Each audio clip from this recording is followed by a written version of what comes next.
रही है कि क्या हो रहा सर, है मैं आपके आपको रोकना चाहूंगा। पोर्टफोलियो में। इस वक्त वित्त मंत्री निर्मला सीतारमण जी अरुणाचल प्रदेश के दौरे पर हैं और ईटानगर में क्रेडिट आउटरीच कार्यक्रम में हिस्सा ले रही हैं। माननीय प्रधानमंत्री जी 2014 से हर परिवार में अकाउंट होना है, बैंक का अकाउंट होना है, ऐसे करके सभी परिवार तक पहुंचे, बैंक अकाउंट दिए उनको। अकाउंट मिलने के बाद ऐसे स्कीम मुद्रा स्वनिधि ऐसे बहुत सारे स्कीम ले आए, जिसमें आप बैंक में जाकर पूछने के समय वो आपसे कागज मांगते नहीं है। घर का कागज दो या सोने का गिरवी रखो, ये सब कुछ नहीं होता। क्यों नहीं होता? इसीलिए नहीं होता कि प्रधानमंत्री जी बैंक के पास ये बात रख लिया कि गरीब या मध्यवर्गीय लोगों से आप ऐसे कागज लेना छोड़ दीजिए। गवर्नमेंट प्रधानमंत्री जी का गारंटी है, इनको बिना गारंटी लोन दो। इसीलिए पीएम मुद्रा हो, स्वनिधि हो, आप कुछ भी कागज या सोने रखने का, गिरवी रखने का आवश्यकता नहीं है।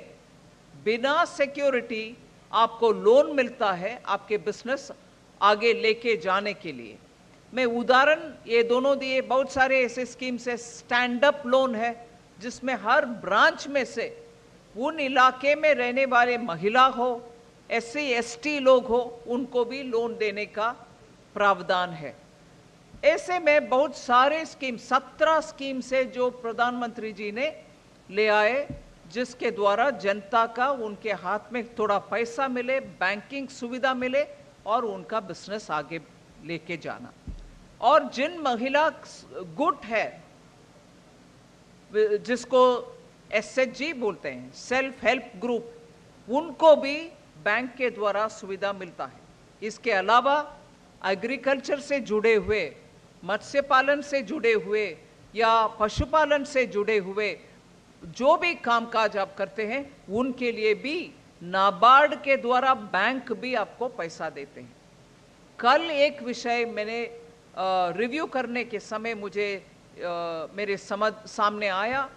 नॉर्थ ईस्ट में हर राज्य में छोटे छोटे उद्योग जो करते हैं, एसएमई बोलते हैं, small and medium sector enterprises, उनका कारोबार करने के लिए एक क्लस्टर अनाउंस करते हैं मिनिस्ट्री ऑफ एमएसएमई।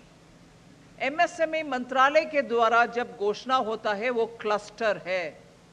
फिर उस इलाके में हम बिजली पहुंचाते हैं या कॉमन फैसिलिटी क्रिएट करते हैं, जो लोग उधर बैठ करके काम करवा सकते हैं वगैरह, जिसके लिए बैंक उधर ही आकर उनके ब्रांच खुलवा देते हैं और उधर सभी बैंकिंग सुविधा उनको नज़दीक में बैठ करके करवा देते हैं। मगर मैं कल मीटिंग के द्वारा मुझे समझ में आया, अरुणाचल प्रदेश में ऐसे एमएसएमई मंत्रालय से घोषित एक भी क्लस्टर नहीं है। मेरे रिक्वेस्ट माननीय मुख्यमंत्री जी से, क्योंकि अरुणाचल में जीआई रिकॉग्नाइज्ड बहुत सारे 12 के करीब, 20 के करीब, 20 के करीब जीआई रिकॉग्नाइज्ड आइटम्स है, जिसका उत्पादन में एमएसएमई मिनिस्ट्री के द्वारा आपका एक क्लस्टर घोषित कर सकते हैं। छोटे छोटे इलाके जहां ज्यादातर एक काम होता है, उनको रिकॉग्नाइज कर सकते हैं। इस काम के लिए ये एक क्लस्टर है। फिर हम small industries development bank of India को उधर भेज सकते हैं, उधर सभी सुविधा आपको पहुंचाने में आसानी होगा। इसीलिए मैं मानती हूं, अरुणाचल में स्मॉल इंडस्ट्रीज डेवलपमेंट का हो या एग्री प्रोडक्ट्स, जैसे माननीय मुख्यमंत्री जी कहा कि मैंडरिन और कीवी, इनका प्रोसेसिंग का भी इधर कुछ अरेंजमेंट कर सकते हैं।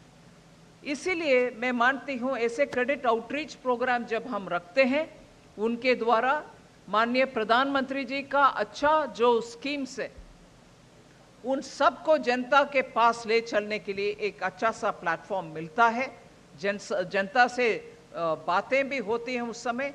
और आज के ये क्रेडिट आउटरीच के प्रोग्राम के द्वारा अरुणाचल प्रदेश में बहुत सारे डिस्ट्रिक्ट से ज़्यादातर ईटानगर के इस पापमपारे डिस्ट्रिक्ट से जो लोग आए हैं उनको भी सुविधा और उनके उपलब्धियां पहुंचाने में इस मीटिंग के द्वारा हमें उस कार्यक्रम निभा सकते हैं। इससे ज़्यादा नात कहते हुए, क्योंकि आज सुबह मुझे बहुत आनंद हुआ, इतने सारे स्कूल के बच्चियों का साइकिल CSR के द्वारा स्टेट बैंक ऑफ इंडिया ने इधर आके घोषणा किए और इतने सारे लड़कियों को सुबह सुबह मुस्कुराहट के साथ उनके साइकिल में वो चढ़कर स्कूल जाने के उस नजरिया देखने में मुझे बहुत आनंद लगा। वो अच्छा सा एक CSR